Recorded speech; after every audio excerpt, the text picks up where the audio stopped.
What's up there, wide world of co-working? Alex Hillman from Indie Hall. I'm sure all of you have the same thing on your mind right now, which is the coronavirus, COVID-19, and how it's impacting pretty much the entire world. It's impacting every industry, every business, every person in one way or another right now. And it's pretty scary.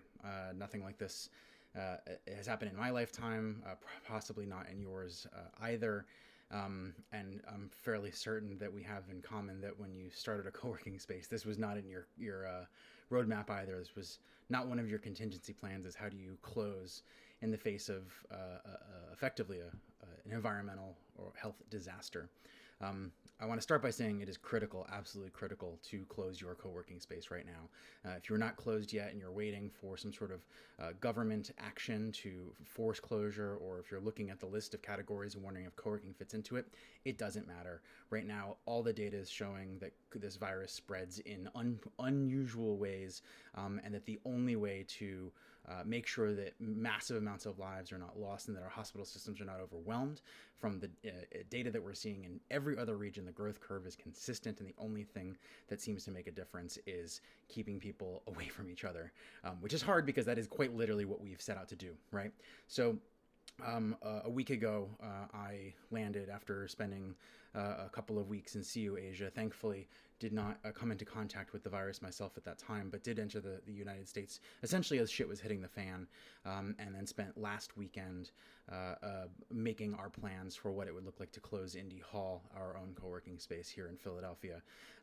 By the time the government, our state government, had issued a mandatory closure of non-essential businesses, our plan was 90% of the way there, and we were able to successfully execute that closure. And as you've also probably noticed, information is changing and moving quickly, which means that any decision and plan that you make now is likely to not be as useful as soon as a day or two from now. So what I thought would be useful would be to spend some time on a video call with all of you who are dealing with these same problems, share some of the things that we've done over the last week, some of the decisions we've made, how we made them, how we communicated with members, the closure, and how we've done it while essentially losing 0 members. That might seem ridiculous to you. I think it's a testament to what we've built with our community, but I also think we've done a few really smart things that we've gotten a lot of really positive feedback from our community, from our members, and at this point, our community knows that we are with them through the long haul, and that our commitment is to support our staff, our paid staff, make sure that they continue getting paid. B, to be there on the other side of when we're through this crisis, to put Indie Hall back together and have the co-working space that we have come to love and share on the other side. And C, maybe most importantly, is to continue doing all the things that we do for as long as we need to, just move all those activities online. So I'm going to spend some time on a video call. You're all invited. All you've got to do is drop your name and email address in the box below.